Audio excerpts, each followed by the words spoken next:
We're going to win. We're going to win the quadruple every season for the next 55 million years. Do you think Arsenal are going to win the quadruple? Because every single season, Arsenal fans say that they're going to win the quadruple. Today, they did a great job on Tottenham Hotspurs. Beating your local rival is going to give you a very good momentum to continue the season in good ways. Ladies and gentlemen, my name is Ogs, your own brother. This is my Premier League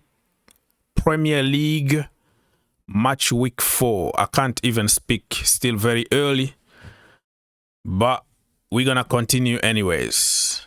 Don't forget to like, subscribe, share, comment down below, my friends. It's gonna take you just 1 second to help the channel, and it will be much appreciated. Let's start talking about this London derby. North London derby, to be precise. 1-0 to the Arsenal away at Tottenham Hotspur's stadium. That is a very good result. Gabriel Magalhaes, 64th minute, what a header. And they have probably the best set pieces coach ever, because the way they've been scoring goals and also defending from set pieces is out of this world. Magalhaes got the man of the match for sure. 1 goal in a derby, and he was just like a monster. Arsenal got one of the best defenses in the entire country. And you have to give them also credit. They were missing key players like Odegaard, Rice, you name it. And they managed to win that game with Jorginho Frello, who doesn't have any pace in the midfield. He was the captain today. He had an amazing game. You have to give it to him some credit. It was a lot of yellow cards, but not as many as yesterday for the Chelsea game. But it was really a derby. Let me remind you very quickly some statistics here. Tottenham Hotspurs, 63.7% possession. And that's why in football, possessions means nothing. Shot on target, Tottenham Hotspurs 5, Arsenal 4. Shot altogether, Arsenal 7, Tottenham Hotspurs 15. So in terms of statistics, Tottenham Hotspurs dominated in many aspects, but they didn't have a killer in front. Dominic Solanke probably is not 100% fit yet, but they are lacking really power in front. So congratulations to the Arsenal. And now we're going to move and talk about some other teams.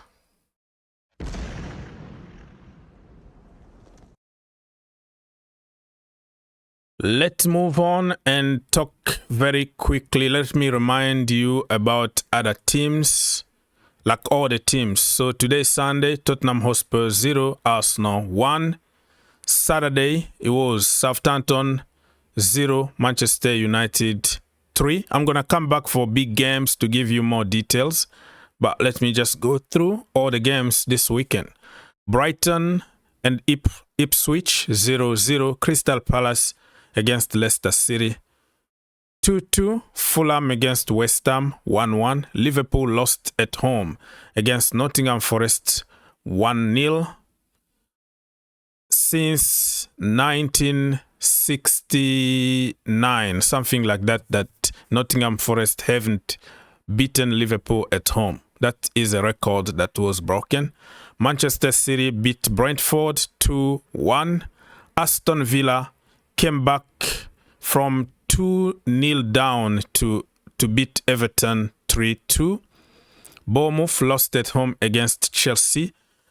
And by the time of recording, there is a game that will start in few minutes from now, 11:30 Eastern Time if you are in the US.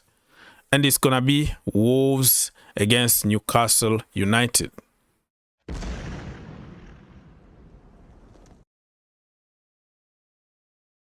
Moving on, let's go and give you some details.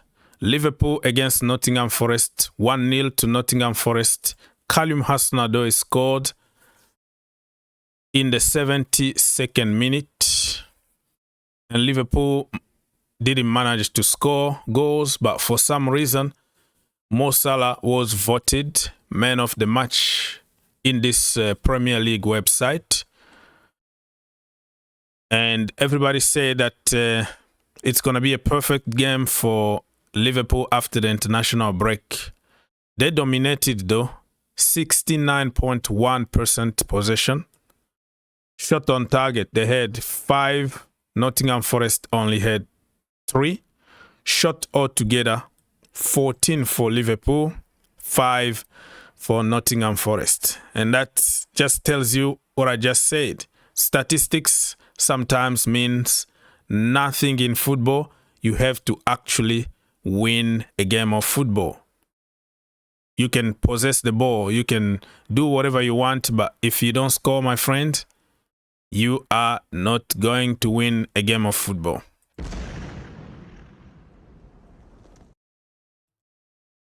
Moving on, Southampton 0, Manchester United 3. Southampton have nobody to blame but themselves. Missing a penalty was the key. Or let's give some credit to Onana. Onana saved the penalty, and after that it was all Manchester United. It looks like that is the click that they were looking for.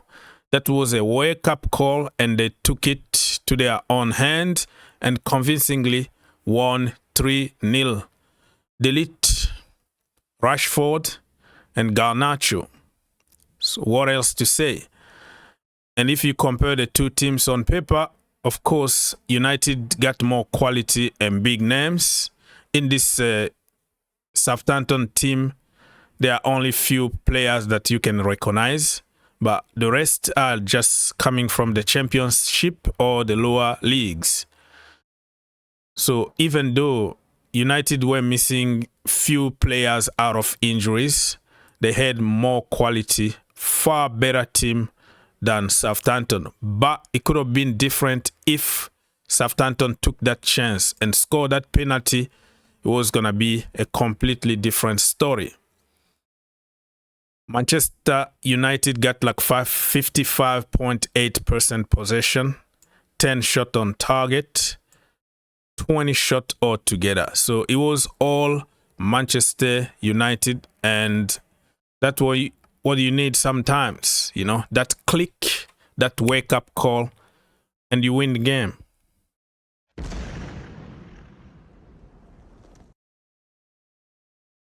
Moving on very quickly, let me talk about this game, Aston Villa against Everton, because it was so special. Everton were leading 2-0, and Aston Villa went to win 3-2 at home. Watkins, 2 goals, and John Duran, what a goal. That is the goal of the season contender. The way he shoot that ball out of this world. That John Duran, he's going to be one of the best strikers in Europe in the next coming years if he doesn't get injured and if he can fix his attitude. McNeil and Calvert-Lewin scored for Everton, but they did the Everton. This is the second time. They did exactly the same thing against Bournemouth before the international break. They were leading 2-0 and they went to lose at home 3-2. And this game, when Everton actually scored 2 goals, I was saying the same. I'm like, this is going to be another Everton thing to do, which is, you know, lose the game that they were comfortably leading. Watkins, of course, got the man of the match. That is not even a doubt about it. Some statistics here. Look at Everton. 27.1% possession. Shot on target, 8 for Aston Villa. Only 2 for Everton. And they score from every shot on target. 2 in 2. So they were clinical, but they couldn't really keep the result. The question is, for how long Everton are going to keep Sean Dyche. I think very soon he's going to be sacked because it's just not working. Not working, but also give him some credit that they are scoring goals. They're just not winning. So it's very, very confusing with Everton at the moment. But I'm not going to be surprised to see him get the boot very, very soon.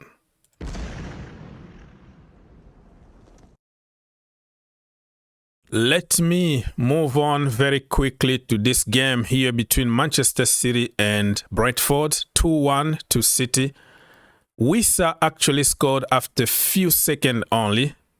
And you're thinking, oh my lord, this game is going to be very interesting. But when you have a monster like Erling Haaland, it's easy. 19th minute and 32nd minute, 2 goals for Erling Haaland. And they went to win the game at the end.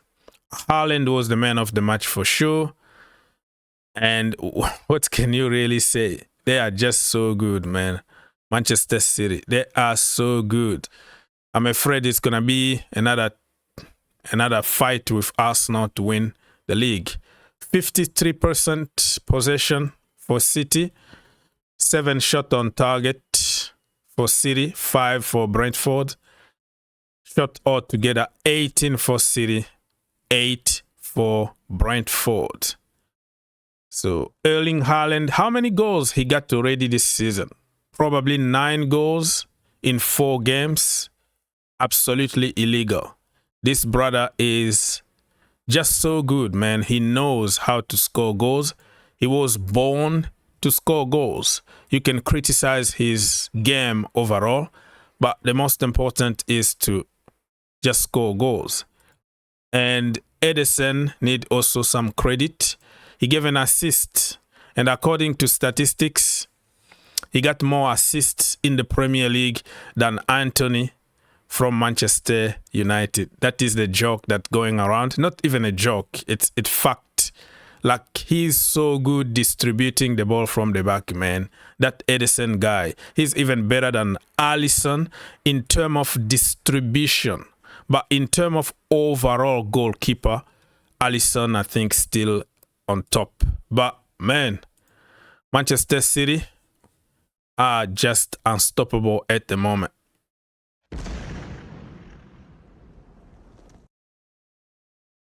Let's go and talk about this game here between Chelsea and Bournemouth away. Chelsea almost lost it.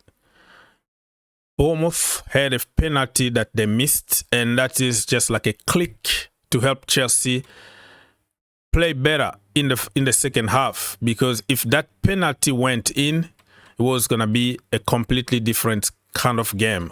Robert Sanchez, he was immense. He was world class, but Chelsea fans want to see him do it week in and week out. He was voted by the fans man of the match, but the TV broadcasters that give people trophies, they voted for Jadon Sancho man of the match. Me personally, I voted for Robert Sanchez. Some people voted for Christopher Nkunku for scoring the winner, but whoever was going to win it, they deserve it. So Sanchez here in the website, in the Premier League fan vote, man of the match. Let's check on some statistics here. Chelsea 66.7% possession. They were under pressure, but in the last 30 minutes, I think Bournemouth were already tired. They couldn't run anymore. Shot on target, Chelsea only 3. Bournemouth 7. Shot altogether, Chelsea 10. 19 for Bournemouth. The majority of the game, Bournemouth were the better team. But the end of the day, my friends, it's about who's going to score. And this game actually broke the record of yellow cards. It was 15 yellow cards altogether. Chelsea and Bournemouth been fined by the FA for misconduct because they exceeded the amount of yellow cards in one game. But Anthony Taylor made sure that he does the Anthony Taylor. That guy, the day that he's going to retire, people are going to celebrate. He's against certain teams, especially against Chelsea. But other teams also are complaining about that guy. It looks like he want to be the man. He want to run his show and not necessarily I want to be fair in this game. So it is what it is. Until that guy leaves football, many teams are going to struggle. So let me go ahead and show you the tables so far. Manchester City, 12 points. Arsenal, 10 points. Liverpool, 9 points. Aston Villa, 9 points. So top 4 is almost the same the way it was last season. Brighton are 5th with 8 points. Newcastle, 8 points. Forest, 7 points. Chelsea are 8th with 6 points. We have Brentford, 6 points. Manchester United, let's see. Yeah, 6 points. Bournemouth, 5. Fulham, 5. Tottenham Hotspurs, 4. West Ham United, 4. Leicester City, 2. Crystal Palace, 2. Ipswich, 2. Wolves, 2. Southampton, 0 point. And Everton, 0 point.